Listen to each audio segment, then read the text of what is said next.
हा general trend आहे की आम्ही युरोप फिरून आलो म्हणजे आम्ही जग पाहिलं आहे. युरोपमध्ये सुद्धा काय बघतात ते की आम्ही फ्रान्सला गेलो, आयफल टॉवर समोर उभं राहिलो, एक फोटो काढला म्हणजे आम्ही आयफल टॉवर आम्ही फ्रान्सला जाऊन आलो, that's a symbol. Game of thrones माहिती आहे ना, क्रोएशियाला शूटिंग झालं होतं तेव्हा एकदम डिमांड क्रोएशियाची वाढली होती. जिंदगी ना मिलेगी दोबारा आला, स्पेनची डिमांड वाढली. दिलवाले दुल्हनिया ले जाएंगे आला, स्वित्झर्लंडची डिमांड वाढली. नंतर डॉन 2 आला, ऑस्ट्रियाची डिमांड वाढली. सो प्रत्येक डेस्टिनेशन आहे ना, म्हणजे आपल्याकडे ट्रेंड वाईजच फिरतात जनरली, पण लोकांना का बरं तिथे जायचं हेच माहीत नाही.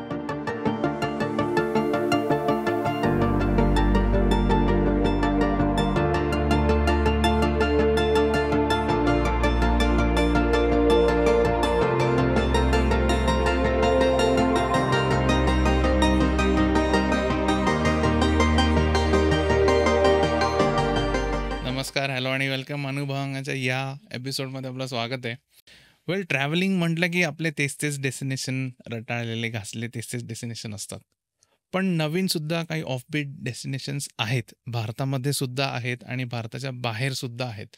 तर ते कुठले डेस्टिनेशन्स आहेत, तिकडचे अनुभव कसे आहेत, कोणते आहेत, हे सगळं तुम्हाला जर ऐकून घ्यायचं असेल तर हा एपिसोड पूर्ण बघा आणि नक्की बघा. तुम्हाला जर हा एपिसोड आवडला तर लाईक करा आणि तुम्हाला जर काही ऑफबीट डेस्टिनेशनबद्दल काही क्वेश्चन्स असतील तर ते कमेंटमध्ये सांगा. आणि आज ह्या सगळ्या ऑफबीट डेस्टिनेशनबद्दल आपण ज्या गेस्टना बोलवलं होतं त्यांचं नाव आहे स्वप्नील मणी. कॉनरागाचे ते फाउंडर आहेत आणि बाकीचं आपण त्यांच्याचकडनं जाणून घेऊयात. पहिला प्रश्न हा की इंटरनॅशनल आणि डोमेस्टिक, भारतातले आणि बाहेरचे, याच्यामध्ये आपण असं म्हणूयात की युनिक प्लेसेस कुठले आहेत ज्याला आपण स्किप करतो. जनरली आपल्या समोर असतात गोष्टी की समोर दिसतंय की हे, कारण उठसूट सगळे की चलो गोवा चलते, चलो थायलंड चलते, एवढ्याच 1-2-3 डेस्टिनेशनच फिक्स असतात लोकांचे, इवन ग्रुप डिस्कशनमध्ये पण. सो असे कुठले गोवा, थायलंड असे जे कॉमन प्लेसेस आहेत ते सोडून असे कुठले डेस्टिनेशन भारतात आणि भारताच्या बाहेर आहेत का? भरपूर. भारत हाच एक मोठा डेस्टिनेशन आहे आणि भारतामध्ये पाहायला गेलं तर आपल्याकडे खूप म्हणजे खूप प्रकारच्या गोष्टी आहेत बघण्यासारख्या. जसं तुम्ही साऊथला गेलं तर कर्नाटकासारखा स्टेट नाही आहे. कर्नाटकामध्ये तुम्ही गोकर्णा बघू शकतात. का बरं गोवा पाहिजे? गोकर्णाला पण तसेच छान बीचेस आहेत. अंडर रेटेड डेस्टिनेशन एकदम. तिथे मोस्ट सस्टेनेबल हॉटेल्स आहेत तिथे, जे इको सस्टेनेबल हॉटेल्स असतात ना, जे आता नवीन ट्रेंड चालू आहे, तर ते सगळ्यात जास्त तिथे आहेत. तुम्ही जर मध्ये आला, मध्य प्रदेशमध्ये ओरछा म्हणून एक जागा आहे, ऐकून असाल. तर ओरछा ही बुंदेलखंडची राजधानी होती, बुंदेला राजांची. तिथले पॅलेसेस, तिथले जे कल्चर आहे ते बघण्यासारखं आहे.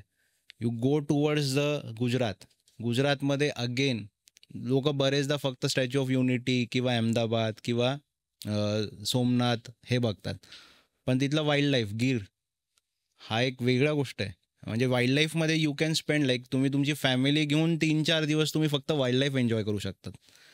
मी रिसेंटली स्वतःहून एन्जॉय केलेलं आहे वाईल्ड लाईफ. म्हणजे ऑफबीट जे म्हणतो ना, बंदीपूर म्हणून एक जागा आहे कर्नाटका, तमिळनाडू आणि केरळाच्या अशा बॉर्डरवरती मध्ये येते एकदम. One of the best destination to visit. Eco sensitive zone आहे तिथे. फार क्वचित 4-5च हॉटेल्स आहेत, because they have to follow very stringent norms जंगलामध्ये. तर ते एक्सपिरियन्स घेणं वेगळं आहे. म्हणजे तुम्ही रात्री जेव्हा तुम्ही तिथे झोपतात तेव्हा तिथे मंकी कॉल्स येतात, बर्ड कॉल्स येतात. So that is a very different experience. हे आपल्या मुलांना तर डेफिनेटली माहीत नाही, because they R staying in the concrete world.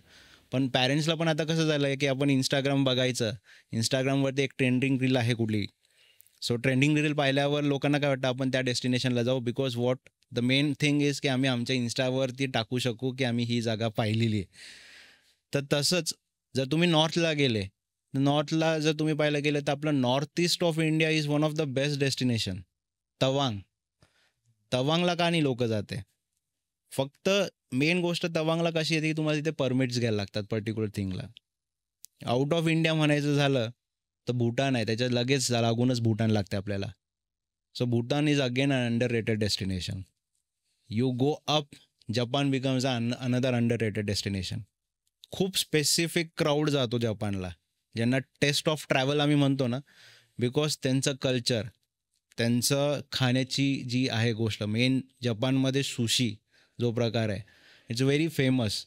पण तिथे जर तुम्ही पाहायला गेले तर 75-80% travellers are coming from America, Europe, because they want to explore something different what they are not use to. जपानवरनं तुम्ही थोडंसं अजून वरच्या बाजूला गेले तर अझरबैजान आलं, उझबेकिस्तान आलं. उझबेकिस्तानला आर्किटेक्चर मार्वल्स म्हणतात. सो आर्किटेक्चरचे लोकं तिथे जाऊन जनरली ते स्टडी करतात, बघतात ते कसं बनलेलं आहे. सो हे खूप म्हणजे वर्ल्ड जर पाहायला गेलं तर त्याच्यामध्ये तुम्हाला खूप साऱ्या गोष्टी अंडररेटेड मिळू शकतात. जर खाली टुवर्ड्स द साऊथ गेलं तर आर्टिका आलं, म्हणजे अंटार्क्टिका आलं. तुम्ही फिजीला जाऊ शकतात. हे डेस्टिनेशनला कोणी जात नाही. जनरली लोक आता प्रेफरन्स काय देतात, आम्ही युरोपला चाललो आहे. हा जनरल ट्रेंड आहे की आम्ही युरोप फिरून आलो म्हणजे आम्ही जग पाहिलं आहे. युरोपमध्ये सुद्धा काय बघतात ते की आम्ही फ्रान्सला गेलो, आयफल टॉवरसमोर उभं राहिलो, एक फोटो काढला, म्हणजे आम्ही फ्रान्सला जाऊन आलो, दॅट्स अ सिम्बॉल. मग तिथनं ते स्वित्झर्लंडला जातात. जनरली टूर पॅकेजेस असे काम करतात की तिथनं ते स्वित्झर्लंडला घेऊन जातात. माउंट टिटलिसला जाऊन आम्ही फोटो काढला. आता माउंट टिटलिसला जर तुम्ही पाहायला गेलं, वॉज द बॉलिवूडचा आयकॉनिक सिम्बॉल होता तिथला. जर डर पिक्चर पाहायला गेलं तर डर पिक्चरचं शूटिंग तिथे झालेलं आहे. नंतर दिलवाले दुल्हनिया ले जाएंगेचं शूटिंग बऱ्यापैकी स्वित्झर्लंडमध्ये झालं आहे. तो स्वित्झर्लंड त्यामुळे फेमस झालं. सो हा ट्रेंड आहे, प्रत्येक वर्षाचा ट्रेंड येतो. स्वित्झर्लंडवरून माणूस काय करतो, कंपनी म्हणते चला तुम्ही स्वित्झर्लंडला आले ना, आम्ही तुम्हाला ब्लॅक फॉरेस्ट रिजनला घेऊन जातो. सो ब्लॅक फॉरेस्टला जातात, ब्लॅक फॉरेस्टवरनं ते म्युनिकला जातात, वरती अजून थोडं सरकून म्युनिकला जातात आणि दे एंड देअर टूर. हा टूर कसा झाला तुमचा बेसिकली की यू स्टार्ट यू एंड, तुम्ही फक्त साईटसिंग हॉपिंग करतात आहे. पण अंडररेटेड डेस्टिनेशनला you have to spend time definitely. तुम्ही जर आता जसं मी तुम्हाला बंदीपूर बोललो, सो बंदीपूरला आम्ही 3 दिवस बऱ्यापैकी वेळ घालवला. आम्ही सफारीज एक्सपिरियन्स केले, तिथलं नेचर एक्सपिरियन्स केलं, तिथलं बर्ड वॉचिंग केलं आम्ही. आता इंडियामध्ये पण ह्या ॲक्टिव्हिटीज करता येतात. लोक म्हणतात आम्ही आग्राला जाऊन येतो. आग्राला गेल्यावर लोक काय बघतात, एकच गोष्ट, ताजमहल. पण आग्रामध्ये तुम्ही फूड ट्रेल्स करू शकतात. It's one of the finest things. म्हणजे तिथल्या लोकल मार्केटमध्ये जाऊन तुम्ही ऑथेंटिक आग्राचं जर जेवण एक्सपिरियन्स करायचं असेल तर आग्रालाच करता येईल ते. वाराणसीला पण तसं करता येतं. नंतर होळीच्या वेळेस जाऊन तुम्ही होळी एक्सपिरियन्स करू शकता वृंदावनची. असं आग्रामध्ये सुद्धा अजून एक स्पेसिफिक गोष्ट आहे जी आम्ही आता व्हेरी रिसेंटली आमचं एक कपल जाऊन आलं ना, तर तिथे एक सिरोज कॅफे म्हणून आहे. तो Sheroes cafe is run by a foundation. तर त्या फाउंडेशन एकच काम करतं, जे ॲसिड एफेक्टेड वुमन्स आहेत त्यांना ते ट्रेन करतात आणि they run the cafeteria. So indirectly what you do is, तुम्ही त्या डेस्टिनेशनला पण जाता, ते तिथल्या लोकांना पण मदत करतात ते. तर अशा तुम्ही जयपूरला आले, जयपूरला तुम्हाला वाटेल अरे जयपूरमध्ये मी काय, म्हणजे खूप नॉर्मल आपण जाऊन पॅलेस बघू या सिटी पॅलेस बघू, जंतर मंतरला जाऊ. पण जयपूरमध्ये एक स्पेसिफिक गोष्ट आहे, पिंक रिक्षा म्हणून. तर that is run bye a women's. तर तुम्ही ती एक्सपिरियन्स करू शकतात तिथे. आता हे फॉरेनर्स जे येतात ना, फॉरेनर्स लोकांची जर तुम्ही एक्सपिरियन्स पाहिला तर ते तिकडे सिंगल स्क्रीन थिएटरमध्ये जाऊन पिक्चर बघतात हिंदी. राज मंदिर म्हणून एक थिएटर आहे, आम्ही बरेचदा लोकांना इंट्रोड्यूस करतो त्या थिएटर्सला जाऊन बघायला. नॉट की आपण काहीतरी वेगळं करतो आहे, बट आता लोकांना सिंगल स्क्रीन थिएटर्स काय हेच माहीत नाही आहे. बरेचशी यंग क्राऊडला मल्टिप्लेक्स माहिती आहे, तो सिंगल बाल्कनी ही कन्सेप्ट माहीत नाही आहे लोकांना, स्टॉल कन्सेप्ट माहीत नाही आहे. तर तिकडे तो एक्सपिरियन्स येतो. सो इंडियामध्ये खूप साऱ्या गोष्टी करण्यासारख्या. ओरछाला बरेचसे आता लोक जाऊन शूटिंग करतात आहे, because now it is started picking up. लोकांनी ती डेस्टिनेशन आयडेंटिफाय केली आहे. पंचायत ना, कुठली ती सिरियल आहे? हां, अमेझॉनवरची Panchayat. It's shot near that particular destination, पुलवारा समथिंग. बरेचसे डेस्टिनेशन आता मध्य प्रदेशमध्ये शॉट होतात आहे, because there are very undisclose locations आहेत. तुम्ही राफ्टिंग करू शकता तिथे ओरछाला. सो अंडररेटेड असं काही नाही. India itself is a big destination. Out of India तर आहेच, पण आउट ऑफ इंडियाला आता युरोपला जायचं म्हटलं तर बरेचसे त्यांचे विजा पॉलिसीज खूप स्ट्रिंजंट आहेत. लोक बरेचदा बुकिंग करतात, विजा रिजेक्ट होतो, पैसे पण वाया जातात. आम्ही म्हणतो की you find out something alternate. पण if someone is very forcing us की नाही आम्हाला तिथेच जायचं आहे, तर मग आम्ही देतो त्यांना. पण मग आता याच्यामध्ये डिसाईड कसं करायचं? जसं बऱ्याचदा लोकांकडे चॉईसेस असतात की मी युरोपला जाऊ का दुबईला जाऊ लोक का आजकाल चॉईसेस भारतामध्ये देत नाही, लोक आजकाल आम्हाला सांगतात. सांगतात. पण त्याच्यामध्ये ॲपल ऑरेंजेस आपण म्हणू शकतो की युरोपमध्ये सुद्धा असे बरेचसे डेस्टिनेशन्स आहेत की मग या देशात जाऊ का त्या देशात जाऊ. तर सो मग मध्ये ते एक आपण ट्रेंड चूज आला होता, कसं गेम ऑफ करणार? थ्रोन्स माहिती आहे ना, हो माहिती आहे. क्रोएशियाला शूटिंग झालं क्रोएशियाला. होतं. तेव्हा एकदम डिमांड क्रोएशियाची वाढली होती. जिंदगी ना मिलेगी दोबारा आला, स्पेनची डिमांड वाढली. दिलवाले दुल्हनिया ले जाएंगे आला, स्वित्झर्लंडची डिमांड वाढली. नंतर डॉन 2 आला, ऑस्ट्रियाची डिमांड वाढली. सो प्रत्येक डेस्टिनेशन आहे ना, म्हणजे आपल्याकडे ट्रेंड वाईजच फिरतात जनरली. पण लोकांना का बरं तिथे जायचं हेच माहीत नाही. The essence of travel is, आपण जनरली जर एसेन्स म्हणला कुठलाही टूरचा किंवा ट्रॅव्हलचा, that is basically to understand how that country runs, how that culture is, what is that food, how they live. हा बेसिक झाला. आणि तिथली हिस्ट्री. आता हिस्ट्री आपल्याकडे खूपच अंडररेटेड आहे. आपल्याकडे हिस्ट्री खूप कंजेस्टेड झाली. त्यामुळे हिस्ट्रीचं म्हटलं तर आम्ही खूप एम्फसाईज टाकतो की तुम्ही त्या डेस्टिनेशनला चालले तर तिथली हिस्ट्री जाणून घ्या.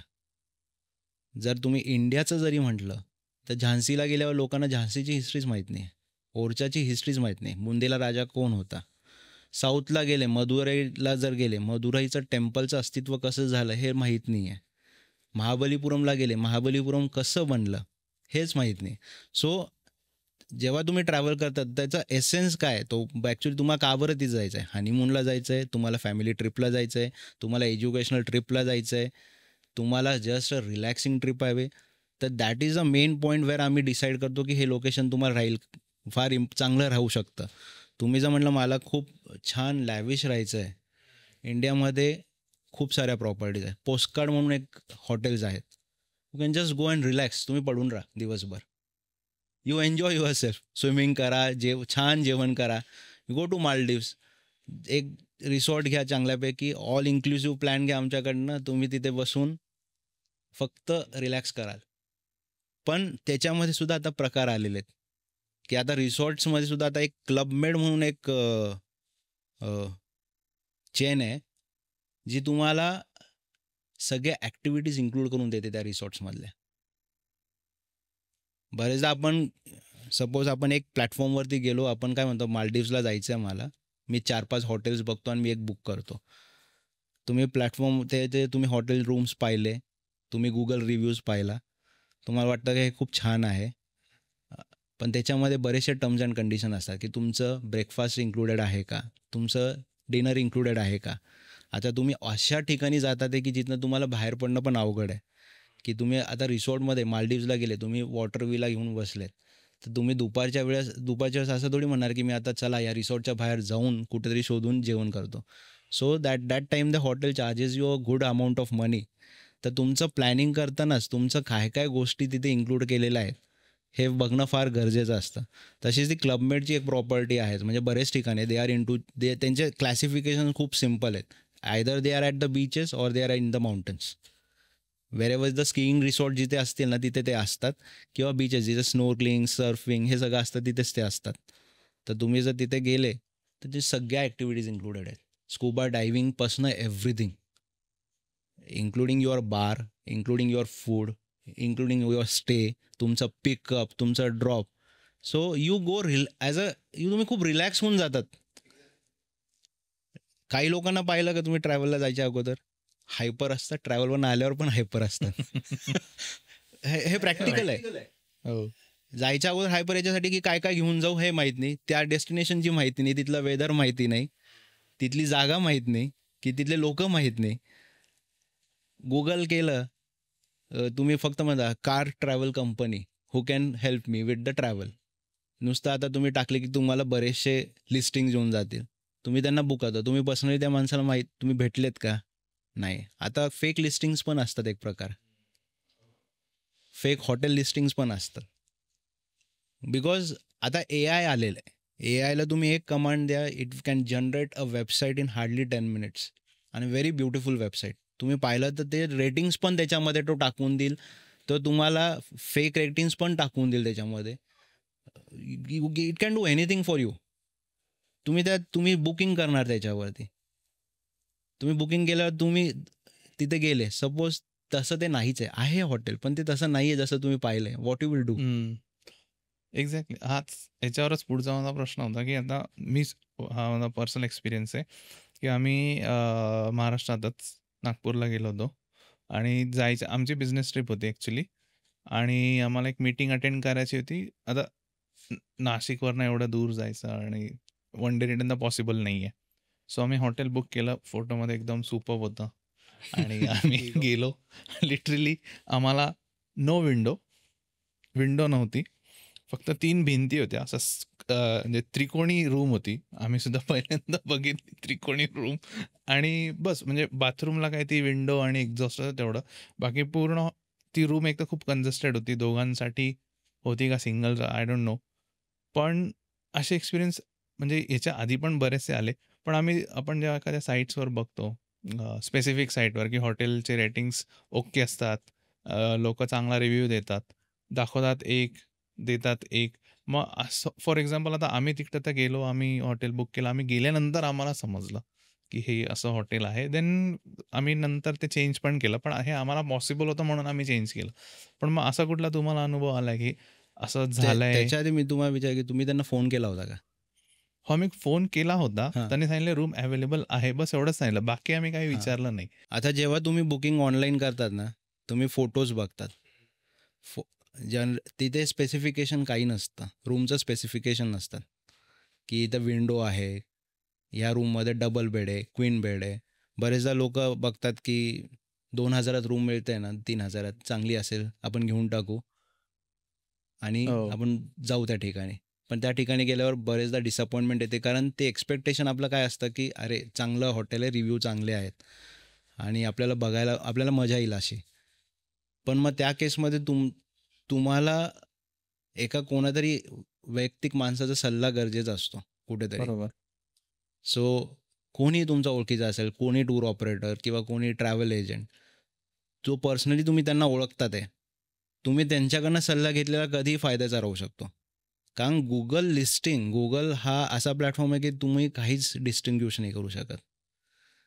इंस्टाग्राम वेगळी गोष्ट आहे टोटल. ती वेगळी गोष्ट आहे. सो यू कॅनॉट डिस्टिंग्विश की what is right, what is wrong for you. आणि बरेचदा ट्रॅव्हलर हीच चुकी करतात. बरेचदा खूप म्हणजे आम्ही पण लहानपणी तसंच ट्रॅव्हल केलेलं आहे. माझे आईवडील जेव्हा घेऊन जायचे तेव्हा हॉटेल बुकिंग नसायचं, काही नाही. आम्ही ट्रेनने ट्रॅव्हल करायचो. त्या जागे गेली की सपोज आपण रेल्वे स्टेशनवर उतरलं की रिक्षावाल्याला सांगायचं की अरे 4-5 हॉटेल दाखव आम्हाला राहायचं आहे. मग ते 4-5 हॉटेल बघितल्यावर त्यातलं जे आवडलं ते राहून घ्यायचं. पण आपण कोणाला विचारतो या केसमध्ये? रिक्षावाल्याला विचारतोय ना. रिक्षावाल्याचा parameter of staying at a particular place कसा असणार आहे? आणि अजूनही हा ट्रेंड चालतो. बरेचदा लोक म्हणतात आम्हाला काही गरज नाही कोणाची, आम्ही मस्त म्हणजे आमच्या बरेच ओळखीमधील लोक बोलतात की ट्रॅव्हल टूर ऑपरेटरची गरजच नाही आहे. कारण गुगलवरती चेक केलं, टाकलं, बुकिंग केलं किंवा नाही केलं तरी आमचे घरचे तिथे जाऊन त्या डेस्टिनेशनला गेल्यावर आमचे हॉटेल शोधतात आणि तिथे राहतात. पण पोस्ट कोविड हा ट्रेंड खूप चेंज झालेला आहे. जर तुम्ही पाहायला गेलं तर एक 4 स्टार कॅटेगरीचं हॉटेल आणि एक 3 स्टार कॅटेगरीचं हॉटेलमध्ये खूप फरक आलेला आहे. आता 2 स्टार कॅटेगरीचं हॉटेल लिस्टिंग करताना गुगलवरती 3 स्टार म्हणून टाकतो. Because it is just your typing. हो, तुमचं बिझनेस नाव टाका, तुम्ही काय करतात, तुमच्याकडे काय काय प्रोडक्ट आहे आणि तुम्ही तुमचं स्वतःला, आता कुठलाही व्यक्ती स्वतःबद्दल चांगलंच लिहिणार, हॉटेलवाला स्वतःबद्दल चांगलंच लिहिणार आहे. तर आम्ही एक ट्रेंड फॉलो करतो की आम्ही जर कुठल्या डेस्टिनेशनला पाठवत असेल, आम्ही खूप सिलेक्टेड हॉटेल्समध्ये काम करतो. का? तर तिथला आलेला एक्सपिरियन्स, तिथे लोकांना मिळालेली सर्व्हिस, तिथला व्ह्यू, तिथली रूम. आता जर धर्मशाळेला गेले तर धर्मशाळेला आमच्याकडे 3च हॉटेल्स आहेत. तिथे भरपूर हॉटेल्स आहेत, पण आम्ही 3च हॉटेलबरोबर काम करतो. का? आता आम्हाला माहिती आहे एकदा व्यक्ती तिथे पोचला त्याच्याकडनं एक फोन मला येणार नाही आहे. त्याच्यासाठी पे करायला लागतं डेफिनेटली. आता वर्षातनं जर एकदा तुम्ही ट्रॅव्हल करणार असाल आणि विथ फॅमिली, तर द चॉईस इज युअर्स की तुम्हाला कसं ट्रॅव्हल करायचं आहे. So don't trust just on the platform की ॲग्रिगेटर्सवरती तुम्ही बसून ट्रस्ट केलेत. सी मला आता जर माझी जागा नाही आहे, सपोज माझ्याकडे जागाच नाही आहे, मला ती ॲज अ लिस्ट करायची आहे. I can do it on Google. I can go to an aggregators. So they help you in listing your property on to their pages. Reviews पण ते लोक देऊ शकतात. They help you in getting the reviews also. But indirectly at the end who is suffering? As a traveller you are suffering. Tour operator हा वेगळा माणूस आहे. Tour operator he goes to that destination, seize that property, then only recommends. ही एक recce प्रकार असतो tour ऑपरेटरकडे. तो त्या डेस्टिनेशनला जाऊन एक्सपिरियन्स घेतो आधी स्वतः की ही डेस्टिनेशन कसं आहे आणि मी इथे काय काय देऊ शकतो. जेव्हा तुम्ही मला प्रश्न विचारला होता की तुम्ही कसं डेस्टिनेशन डिसाईड करतात, हा टूर ऑपरेटरचं काम असतं की ते डेस्टिनेशनला आपण सर्व्हिस द्यायची की नाही. तो पॅकेज बनवतो, तो डिझाईन करणार, तो क्युरेट करणार, तो तिथले युनिक एक्सपिरियन्स आयडेंटिफाय करणार आणि तो त्या पॅकेजमध्ये टाकणार. तिथले बरेचशा लोकांना, जे आता सपोज आपण म्हटलं की मला कॅब सर्व्हिस देणारा माणूस हवा आहे, हा टूर ऑपरेटर स्वतःचे कॅब सर्व्हिसेस चालवतो तिथे. He hires people from him for that particular services. तो त्याला ती क्वालिटी आहे ना, ती quality he can control that quality आणि त्याच्यावरती डिफाईन होतं. आता तुम्हाला जर जपानला जायचं आहे, मी जर सजेस्ट केलं तुम्ही अगदी एक्स्ट्रीम विंटर्समध्ये जा, तर तू व्हॉट यू विल डू? जर ट्रॅव्हल एजंट असेल तो म्हणजे तुम्हाला जपानला जायचं आहे ना, एक काम करा, आता वेळ नाही आहे ना, तुम्ही एक काम करा, ऑक्टोबर नोव्हेंबर नंतर निघून जा, स्वस्तामध्ये होऊन जाईल काम. His aim is to sell. His aim is not to give you an experience. माझ्याकडे जर तुम्ही विचारायला आले, मी म्हणाल की तुम्हाला जपानला जायचं आहे, cherry blossom is the period, पण तो पीक पिरियड आहे. मग त्याच्या आजूबाजू तुमचं जसं बजेट असेल त्याप्रमाणे आपण आयडेंटिफाय करू आणि त्या टायमामध्ये आपण त्या टाईम फ्रेममध्ये कुठे गर्दी कमी असू शकते त्या डेस्टिनेशनला आपण तुम्हाला प्रेफरन्स देऊ, त्या जपान कंट्रीमध्येच. सो हा फरक जो येतो ना, हा फरक फार महत्त्वाचा आहे. तुम्हाला आता तुम्ही मगाशी मला एक प्रश्न विचारला होता की अजून एक कुठली वर्ल्डमधली बेस्ट डेस्टिनेशन तुम्ही रेकमेंड करू शकता का? साऊथ आफ्रिका जबरदस्त डेस्टिनेशन आहे. केनियाला सफारीज जे होतात अमेझिंग. आता मी 7 वर्ष पाहिलं आहे, 7 वर्षामध्ये लोक म्हणतात आम्हाला सफारीज नाही करायच्या. का? याच्या मागचं शुल्लक कारण काय असू शकतं? तेच बघणं होतं, तेच वाघ, तेच सिंह, तेच बघणं होतं. आणि वाघ बघायला कशाला एवढे खर्च करायचे, सिंह बघायला कशाला एवढे खर्च करायचे, हा बेसिक झाला. पण जर तुम्ही केनियाला गेला, तर केनियाला सवाना लँड आहे. सवाना म्हणजे काय, एकदम प्लेन बॅरन लँड्स आहेत, कमी ट्रीज आहेत. सो वाईल्ड लाईफची विजिबिलिटी, आता तिथे झेब्रास ओपनमध्ये आहेत, तिथे जिराफ्स आहेत, तिथे रायनोज आहे. ओल पजेटा म्हणून एक कन्झर्वेटरी आहे, तिथे हे सगळे रायनोजचे त्यांना प्रोटेक्ट केलेलं आहे, कारण पोचिंग हे खूप हेवी प्रमाणात होतं. केनियाची सफारी इंडियन सफारीबरोबर कम्पेअर होणं फार अवघड आहे. इंडियाच्या सफारीजमध्ये काय होतं, basically it's a dense forest, खूप झाड आहेत आपल्याकडे, व्हेरी रिच इन इकोलॉजिकल बॅलन्ससाठी. पण आपल्या सायटिंग तिथे खूप कमी होते. बरेचदा लोक ताडोबाला गेले की म्हणतात अरे आम्हाला काहीच दिसलं नाही. दोन दिवस आम्ही फिरलो आणि आम्हाला काहीच दिसलं नाही. सफारीज कॉस्टलीच असतात, म्हणजे एक टेंटेटिव्हली म्हटलं तर 7-8 हजार रुपये पर सफारी पण जाऊ शकते, 10,000 पण जाऊ शकते. तुम्ही चांगला गाईड घेतला तर 15,000 पण जाऊ शकते. सो ते पण करता येतं. इंडियामध्ये ते पण होतं आहे की तुम्ही एकदम बेस्ट गाईड घ्या, he charge you a very good amount. म्हणजे तुमची जी 7,000ची सफारी ती डायरेक्ट 15-16 हजारावर जाईल. But he knows that destination ना, त्याला ती जागा माहिती आहे, कॉर्नर्स कुठे काय काय असू शकतं. तसंच केनियाला वेगळा प्रकार आहे. केनियाला एक्सपिरियन्स इमर्सिव्ह जे म्हणतो ना आपण हॉटेलमध्ये समोर रायनोज दिसतात ते तुम्हाला, because they are centrally located in to that reserve. त्या रिझर्वमध्ये तुम्ही राहता, ते ओपन हॉटेल्स असतात, एकदम टेंटेड अकोमोडेशन्स असतात. आता आम्ही बंदीपूरला गेलो होतो, आमच्या हॉटेलमध्ये हरिण आले होते, कोल्पं असं पूर्ण एकदम 20-25 कोल्पांचं हरिण. पण ते that is a very rare thing. पण हे केनियामध्ये तुम्ही हे रेग्युलरली एक्सपिरियन्स करू शकतात. मग तिथे मायग्रेशन सफारीज होतात.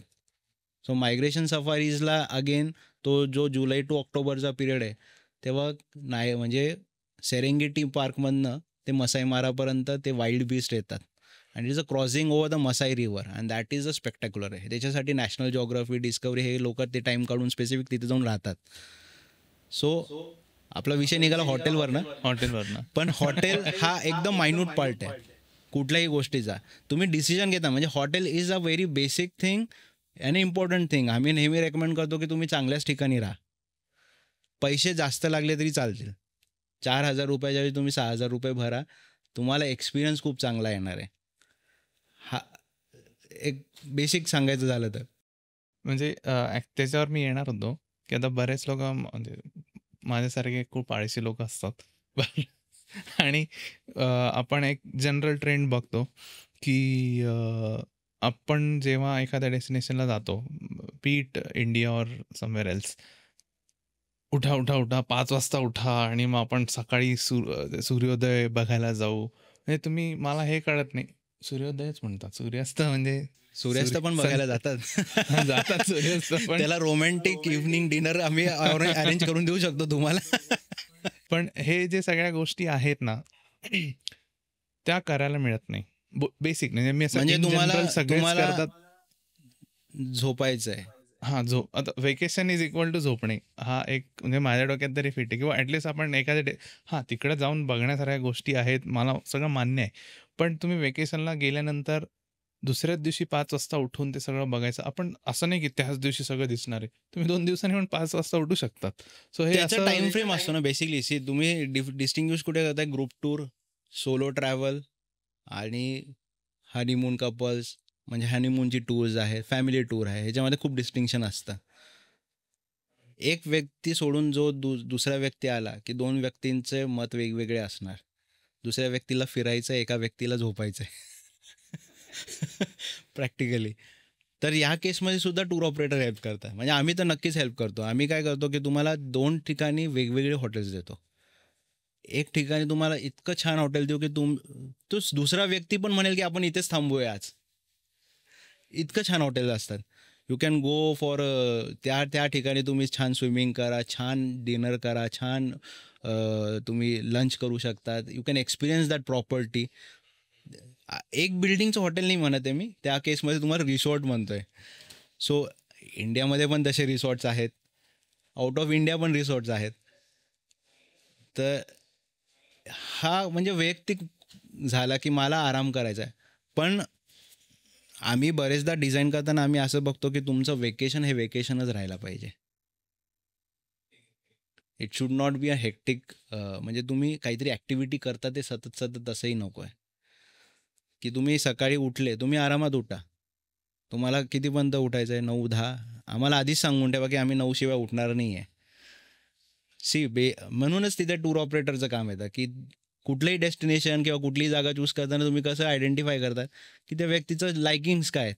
मला झोपायचं आहे, मी सकाळी 9 पर्यंत झोपणार, मला 10 वाजता ब्रेकफास्ट हवा आहे, त्याच्यानंतर मी फिरायला जाणार. आम्ही ते करून देऊ. तुम्ही म्हटलं मला 1 दिवस पूर्ण आराम करायचा आहे, आमच्या बऱ्याचशा आयटिनरीजमध्ये तुम्हाला दिसेल की आम्ही 1-2 दिवस लोकांना फ्री ठेवलेलं आहे, काहीच करू नका. हो, आम्ही व्हेरी रिसेंटली ओमानला अशा गोष्टी केलेली आहे. 2 एक्झिक्युटिव्ह कपल्स, खूप म्हणजे 2 वेगवेगळ्या कंट्रीमध्ये राहतात या, त्यांना फिरायला जायचं होतं. तर आम्ही त्यांना ओमानला घेऊन गेलो. जबल अख्तर म्हणून एक तिथे जागा आहे, तिथे खूप सुंदर प्रॉपर्टीज आहेत. आता प्रॉपर्टीज हवे असतील तर मला फोन करा, पण तिथे खूप छान प्रॉपर्टीज आहेत. तर त्या प्रॉपर्टीजमध्ये त्यांना लिटरली 2 दिवस आमची गाडी रिटर्न आम्ही ओमान सिटीला बोलवून घेतली. म्हणजे आम्ही परत सिटीला मागून घेतली होती. 2 दिवस त्यांना गाडी पण नव्हती. तुम्ही काही करा 2 दिवस, you are free to do everything. तुम्हाला हायकिंग करायचं, हायकिंग करू शकतात. तुम्हाला रिलॅक्स करायचं, तुम्ही रिलॅक्स करू शकतात. You can go and lounge in to the bar. तुम्ही आराम करा, स्विमिंग करा. So the entire day is with you. आणि त्या लोकांना ती कन्सेप्ट इतकी आवडली की they have booked us with us another tour. आणि असंही नाही, पण ते फिरले पण तेवढेच. म्हणजे 2 दिवस जेव्हा त्यांनी आराम केला, 4 दिवस त्यांनी ते डेस्टिनेशन एन्जॉय पण केलं. Because you are going to that destination. तुम्ही ती एन्जॉय नाही केलं तर काय अर्थ आहे. तुम्ही असं म्हणजे मी असं म्हणेल, मी केनियाला गेलो पण मी सफारीवरच नाही गेलो. मग मी केनियाला केलं काय? मी चारधामला गेलो, मी केदारनाथच नाही पाहिलं. मी फक्त ओके मी एका ठिकाणी जाऊन आराम केला आहे. सो म्हणजे हे तसंच आहे. मी राजस्थानला गेलो, मी महलच नाही पाहिले. आता लोक बरेचदा राजस्थानला गेलो, आता हे खूप इम्पॉर्टंट आहे. आता जसं की तुम्ही कुठल्याही डेस्टिनेशनला गेले की लोक काय म्हणतात, अरे आम्हाला कंटाळा आला 30 वस्तू बघून. तर हा त्यांचा फॉल्ट नाही आहे, हे त्यांनी त्यांच्याकडनं पॅकेज घेतलं, त्यांचा फॉल्ट आहे. एकच ठिकाणी तुम्ही जर 10 महल दाखवतच बसले तर समोरचा माणूस नक्कीच कंटाळणार आहे. हो. हां, पण मी जर तुम्हाला जयपूरला घेऊन गेलो, तुम्हाला फोर्ट पण दाखवला, पण त्यावर मी तुम्हाला खाण्याची ट्रेल पण दिली, फूड ट्रेल आम्ही करवली आमच्या गाईडबरोबर. You will enjoy that. तुम्ही तिथनंच मग तुम्ही दुसऱ्या दिवशी सकाळी मस्त निवांत उठले. I gave you a complete relaxation till afternoon. इव्हनिंगला आफ्टरनून नंतर तुम्हाला इव्हनिंगला एक छान ठिकाणी होममेड कुकिंग ठिकाणी स्पॉटला घेऊन गेलो. तुम्ही तिथे with your spouse or with your family you enjoy that local Rajasthani food. Local, not the Punjabi food, proper local Rajasthani food. नाईटला you go for a cinema, enjoy a cinema with your family. How many people do that? कोणीच नाही करणार. तिसऱ्या दिवशी मी तुम्हाला म्हटलं की चला आज तुमचा हाफ डे मी तुम्हाला बरंच रिलॅक्सेशन दिलं आहे. Today will go to a different place. मी तुम्हाला विलेजमध्ये घेऊन गेलो, राजस्थानच्याच विलेजमध्ये घेऊन गेलो. You get to experience the local handicrafts. You tend to stay in to a palace जिथे तुम्हाला प्रॉपर राजस्थानी स्टाईल सगळं ते राजस्थानला म्हणतात ना पधारो मारो देश, त्यांच्यासाठी गेस्ट हा खूप इम्पॉर्टंट आहे. You experience that local culture at that particular place. 3 दिवस तुम्ही तसे घालवले. 4थ्या डेटला मी म्हणतो की चला आता 4 दिवस झाले, I take you to somewhere else. तुम्हाला काय लायकिंग आहे? तुम्ही म्हटले मला सिटी लाईफलाच जायचं आहे परत. We can go to a city life. Otherwise राजस्थानमध्ये आम्ही बरेचदा एक जागा आहे रणकपूर म्हणून, आम्ही इन्सिस्ट करतो लोकांना की तुम्ही जाऊन ती बघा. आम्ही इन्सिस्ट करतो, चॉईस लोकांचा आहे. तिथे एक जैन टेम्पल आहे. त्या जैन टेम्पलची खासियत काय आहे? तो जो आर्किटेक्ट होता ना, म्हणजे आपण आर्किटेक्ट म्हणू आता, ज्यांचं मराठी माझं एवढं चांगलं नाही आहे, आपण त्याचा आर्किटेक्ट म्हणू. त्यांनी असं ते टेम्पल बांधलं की एक जर पिलर काढलं तर अख्खं टेम्पल कोलॅप्स होईल. आता ही आर्किटेक्ट म्हणेल तर तो म्हणेल मला तर हा बघायला पाहिजे, पण हे मुलांना पण दाखवणं तेवढंच गरजेचं आहे ना. हो, बरोबर. की जर असं कुठलं टेम्पल आहे की एक पिलर काढले की पूर्ण टेम्पल कोलॅप्स होतं. जनरली लोकांचं विजन काय असतं की अरे बाबा माझा एक जर काही तुटलंय तर बाकीचं स्ट्रक्चर उभं राहायला पाहिजे. इथे उलट आहे. म्हणजे तिथनं मी तुम्हाला अजून खाली घेऊन जातो. चला तुम्हाला रिलॅक्स करायचं ना अजून, I will take you on a lake Pichola. तुम्ही तिथे 2 तास तुम्ही तुमच्यासाठी प्रायव्हेट बोट देतो मी with a musician who will play a local Rajasthani music. You and your spouse enjoy your time. तुम्ही तिथे कॉन्व्हर्सेशन करायची पण गरज नाही. You just be on your own. 2 तास तुम्ही तिथे एन्जॉय करा. ट्रॅव्हल किती करण्यापेक्षा तुम्ही ट्रॅव्हल कुठे आणि कसा करताय हे फार महत्त्वाचं आहे. आणि त्याच्यामध्ये मी तुम्हाला ऑफकोर्स जो तुमचा हॉटेलचा प्रश्न होता की मला ती हॉटेल्स कसे हवे, आता बजेट वाईज प्रत्येकाचं डिफर होतं, पण आम्ही generally we tend to prefer to work with those hotel जिथे आम्हाला खूप कॉन्फिडन्स आहे, खूपच चांगला कॉन्फिडन्स आहे की इथे तुम्ही 3 स्टार जरी असेल तरी आम्ही त्याच हॉटेलमध्ये म्हणजे आम्ही खूप सिलेक्ट करतो या गोष्टींना, फिल्टर आउट करतो की हे नको हे नको. आता तुम्ही रूम जसं तुम्ही बोलले की मला एक रूम मिळाली तिथे त्रिकोणी रूम होती, त्यांनी मेन्शन केलं होतं की ही ट्रायंग्युलर रूम आहे नाही ना. मग तर आम्ही तसंच हॉटेल देऊ की जिथनं तुम्हाला त्या सपोज तुम्ही लेक पिचोलापाशी राहताय तर तुम्हाला लेक पिचोलाचा व्ह्यू मिळतोय. सो कॉस्ट कुठे डिफर होते ना, ही कॉस्ट तशी डिफर होते. बरेचदा लोकांचं उलटं असतं की आम्हाला स्वस्तात सगळं चांगलं हवं आहे, पण स्वस्तात सगळं चांगलं मिळत नाही. पण आता जे आता कस्टमायझेशन आपण बोलतोय की प्रत्येक डेला डिफरंट प्लॅनिंग, पण मग त्यामध्ये जसं सोलो ट्रॅव्हलर असतात आणि ग्रुप ट्रॅव्हलिंग असते, आणि सोलोमध्ये ठीक आहे हे आपण करू शकतो. सोलो हा फार रिसेंट ट्रेंड आहे. पण तसं म्हटलं तर युरोपियनसाठी ही खूप जुना ट्रेंड आहे. युरोपियन फॉरेनर्ससाठी हा खूप जुना ट्रेंड आहे. म्हणजे they are doing solo since 1950पासून ते करतात. इंडिव्हिज्युअल ट्रॅव्हल प्लॅन जे आपण म्हणतो. आम्ही जनरली काय करतो, आम्ही FITs करतो. FITs म्हणजे फ्री इंडिपेंडंट ट्रॅव्हलर्स असतात आमच्याकडे. ग्रुप ट्रॅव्हलचा इश्यू काय येतो, की ग्रुप ट्रॅव्हलला खूप स्ट्रिंजंट आयटिनरी असते. 2 लोकं जाणं आणि 40 लोकं जाणं एकत्र मध्ये खूप फरक आहे. 2 लोकांमध्ये सुद्धा कधी कधी प्रॉब्लेम येतात. तर 40 लोकांचे 40 विचार, 40 मन, तर 40 मनांना हँडल करणं खूप अवघड आहे. अंदमानची मी एक गोष्ट सांगतो, म्हणजे आमची नाही आहे ती, कारण आम्ही जास्त ग्रुप केलेलेच नाही. आम्ही FITsमध्ये आमचं स्पेशल आहे. आम्ही क्युरेट करतो बेसिकली. तर आमच्याकडे मेन काम काय, की आम्ही इमर्सिव्ह एक्सपिरियन्स तुम्हाला कसं देऊ. तर अंदमानची एक गोष्ट आहे, की एक व्हेरी गुड ट्रॅव्हल कंपनी खूप फेमस आहे इंडियामध्ये आणि महाराष्ट्रामध्ये तर खूपच जास्त फेमस आहे. तर त्यांचे लोक अंदमानला गेले होते हॅव्लॉकला. तिथे हॉटेल्स त्यांनी जे बुक केले होते, तर 3 फॅमिलीज जे एकत्र ट्रॅव्हल करत होते त्यांना वेगवेगळे फ्लोअर्स आले. एकाला फर्स्ट फ्लोअर मिळाला, एकाला 4th मिळाला आणि एकाला 3rd फ्लोअरला कुठेतरी कोपऱ्यातच मिळालं. So they started fighting with the travel company. आम्हाला अशा वेगवेगळ्या ठिकाणी कसं काय ठेवलं तुम्ही? आम्ही एकत्र, आम्ही फॅमिली, आम्हाला आजूबाजूलाच हवं आहे. ती कंपनी सांगते की अहो हे आम्ही अलॉट नाही करत, हे हॉटेल स्वतःहून अलॉट करते आणि तुम्ही एवढे 40 लोक आहे, you are just 1 floor above. तुमची फॅमिली असं काही लांब नाही आहे. तुम्ही डिनरला, लंचला तुम्ही एकत्रच फिरणार आहे, तुम्ही एकत्रच फिरणार आहे. पण that is a chaos group टूर्समध्ये. सेकंडली, तुम्हाला पर्टिक्युलर टाईमला उठणं. ते सांगतात की आम्ही तुम्हाला 8 वाजता पिकअप करणार, तुम्ही तुमची झोप हो या ना हो, तुम्हाला 8 वाजता उठून जायचंच आहे. कारण त्यांचे प्लॅन्स कसे असतात, की आज एक डेस्टिनेशन आहे तर उद्या दुसरी प्लेस आहे, तर तुम्हाला बॅग घेऊन बाहेर पडायचं आहे. तुमची बॅग रेडीच हवी सकाळी. म्हणजे रात्री तुम्ही हॉटेलवर येणार, सकाळपासून तुम्ही रात्रीपर्यंत फिरणार, तुम्ही 8ला जेवण करणार, तुम्ही फक्त बॅग परत पॅक करणार त्या दिवसासाठी, दुसऱ्या दिवसासाठी. मॉर्निंगला ब्रेकफास्ट करून परत तीच बॅग उचलणार आणि you will again go on a next destination. आणि सर हे ग्रुप टूरचा खूप नेगेटिव्ह पॉईंट आहे. म्हणजे ॲज अ पर्सनल मी पण जास्त प्रेफरन्स नाही देत ग्रुप टूरला.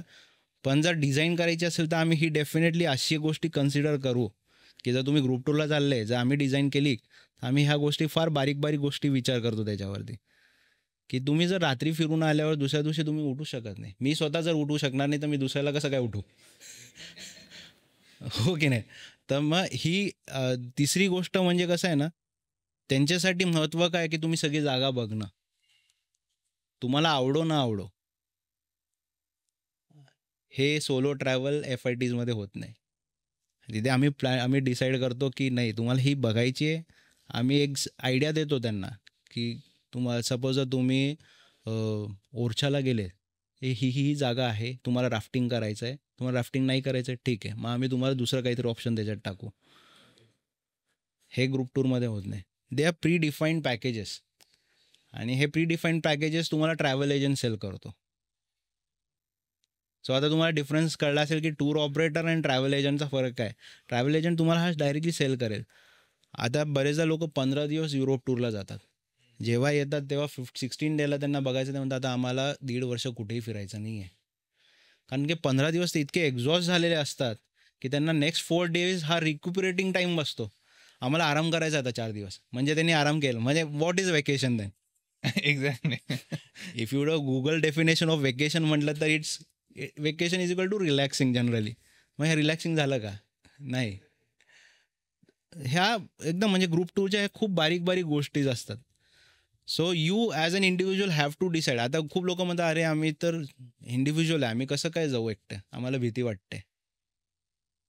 सोलो ट्रॅव्हल किंवा FITsमध्ये 3-4 जण जरी असेल ना, तरी ते म्हणतात आम्ही आम्ही कसं जाऊ एवढं बाहेरच्या देशामध्ये, आम्ही एकटं कसं फिरणार.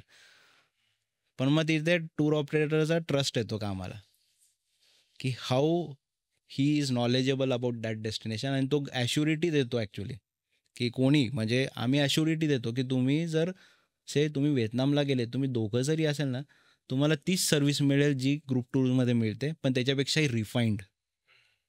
कारण इथे आम्ही तुमचे सगळे लायकिंग्स घेतलेले आहेत. तुम्ही काय जेवतात, तुम्हाला काय ॲलर्जीज आहेत का, तुम्हाला किती वाजता उठायला आवडतं, तुम्हाला किती वाजता झोपायला आवडतं, तुम्हाला किती दिवस फ्री पाहिजे, तुम्हाला कुठलं डेस्टिनेशन बघायचं आहे, तुम्हाला हे बघायचं आहे का नाही बघायचं आहे, तुम्हाला लोकल टूर्समध्ये तुम्हाला इमर्सिव्ह एक्सपिरियन्स दिल्याला चालणार आहे का? जसं की हाँगकाँग हॅलाँग बेला जर तुम्ही गेले तर काही काही लोकांना तिथे कायाकिंग करायला आवडत नाही. मग आम्ही सांगतो तिथे, आम्ही ऑलरेडी प्रीडिफाईन सांगून म्हणजे तिथे आम्ही मेल करूनच ठेवतो की यांना हे कायाकिंग जमणार नाही. पण कायाकिंग येत असेल मग आम्ही सांगतो तुम्ही कायाकिंग करा ना. आमचा इंस्टाग्राम पेज आहे @conraga म्हणून, त्याच्यावरती आम्ही काही काही एक्सपिरियन्सेस असे टाकलेले आहेत. Where the couple are enjoying the kayaking. दोघंच आहेत. किती छान. तुम्ही हनीमूनला गेले, तुम्ही दोघंच आहे, तुमच्या आजूबाजूला कटकट करणारं कोणी नाही. No music, no loud music, काहीच नाही. You are just with the nature. आणि आता हे लोक खूप मिस करतात. आणि बरेचदा लोक इंस्टाग्राममध्ये बघतात तर खरे की आम्ही रील्स पाहिलेत आणि मी त्या डेस्टिनेशनला गेलो आहे पण मजा नाही आली. हे बरेचदा आम्ही ऐकलेलं पण आहे. पण मग बिईंग विथ द नेचर हे ॲज जो इंडिव्हिज्युअल ट्रॅव्हलर आहे त्याला डिसाईड करायचं आहे की मला कसं तो एक्सपिरियन्स घ्यायचा आहे. आणि जसा एक्सपिरियन्स घ्यायचा तसे प्राइसेस आहेत. आता तुम्हाला नॉर्दर्न लाईट्स बघायचं असतील तर काही लोक प्रेफर करतात की आर्टिकच्या तिकडे जाऊन बघावं. काही लोकांना प्रेफरन्स आहे की रशियामध्ये सुद्धा जाऊन बघता येतात. रशियामध्ये जाऊन बघणं जास्त चीप आहे. हे खूप म्हणजे आम्ही सुद्धा खूप हळूहळू आम्ही ह्या सगळ्या गोष्टी आम्ही इनोव्हेट करत गेलो. आम्हाला ऑप्शन्स द्यायचे आहेत. डेफिनेटली आम्ही ऑप्शन सजेस्ट करणार. पण मग त्यातल्या त्यात कुठे बेस्ट करता येईल दॅट इज मोर इम्पॉर्टंट. तुम्हाला गोव्याला जायचं ना, गोव्याला जाऊ शकता तुम्ही. Goa is also again basically Goa is why over rated असं लोकांना वाटतं. आम्ही अंडर रेटेड पण म्हणतो कधी कधी. कारण गोवामध्ये असे बरेचसे ॲक्टिव्हिटीज आहे जसे तुम्ही गोवन हाऊसमध्ये जाऊन गोवन करी बनवायला पण शिकू शकता. 2-4 बीचेस पुढे काय कारण लोकांना गोवा म्हटलं की बीचेस आणि ड्रिंक्स आणि हॉटेल्स दॅट्स इट. पण असे बरेचसे त्याला म्हणूनच आम्ही म्हणतो की इमर्सिव्ह इन द सेन्स की तुम्ही त्या ठिकाणी जाऊन तुम्ही त्यासारखे झालात, तुम्ही तिथला एक्सपिरियन्स घेतला. आणि त्यामुळेच आमचं नाव पण तसं ठेवलं आम्ही की कॉनरागा. सो बेसिकली आम्ही कॉन्टिनेंट्सचं घेतलं आणि रागा इज द पर्टिक्युलर कंट्रीचा नेशनचा एक वाईब असतो. तर आम्ही त्या वाईबला इंडियन शब्दामध्ये कन्वर्ट केला रागा म्हणून. सो जसे 7 कॉन्टिनेंट 7 कॉन्टिनेंट्स तसे 7 सूर्स आहेत. सो कॉनरागा नेम आम्ही तसा ठेवला टू गिव्ह ॲन एक्सपिरियन्स की काहीतरी वेगळं आहे, काहीतरी वेगळं आपण एक्सपिरियन्स करू. पण हे डेफिनेटली आहे की जसा तुम्ही एक्सपिरियन्स घेणार तसं तुम्हाला प्राईस पे करणं आहे. आता बऱ्याचदा इंस्टाग्रामवर आपण since we are talking about Instagram places इंस्टाग्रामवर बरेच लोक क्लेम करतात. आता हा खरा खोटा मला माहिती नाही की हे खूप सिक्रेट प्लेस आहे, अजून माहिती नाही आहे. And since they are broadcasting it, तर असे कुठे सिक्रेट प्लेसेस किंवा असं कुठे डेस्टिनेशन ऑफ बीट की जे तुम्ही रेकमेंड करू शकाल की जिथं नाही ते सिक्रेटच राहू दे. आहेत, मी खूप एक्सपिरियन्स घेतले आहेत आणि मी अजून सगळ्यांना दिले पण नाही आहेत. कारण तसा व्यक्ती हवा एक तर द्यायला. आणि इकॉलॉजिकल म्हणतो आपण बरेचदा सस्टेनेबल ट्रॅव्हल किंवा हे सगळ्या गोष्टी त्याच्यामध्ये येतात. पण इंडियामध्ये बरेचसे असे डेस्टिनेशन आहेत जे मला माहिती आहेत पण मी अजून कोणाला सांगितले नाही. आणि बरेचदा त्या लोकांचं पण रेकमेंडेशन आलं की तुम्ही सांगू नका, ह्या जगाची ऑथेंटिसिटी निघून जाईल. का तर जसं की स्पेनला झालं आहे बेसिकली की ते ओव्हर टुरिझम झाल्यामुळे ते लोक स्वतः म्हणतात आम्हाला टुरिझम नको आहे, आम्हाला टुरिस्ट नको आहे. पण इंडियामध्ये असे खूप सारे डेस्टिनेशन्स आहेत. हवे असतील तर मला विचारू शकतात, पण इथे नाही, पब्लिकली नाही, पण खूप छान छान आहेत. आणि आम्ही स्वतः एक्सपिरियन्स केलं आहे. म्हणजे मी माझ्या फॅमिलीने पण एक्सपिरियन्स केलं आहे. आणि that is way beyond what we think.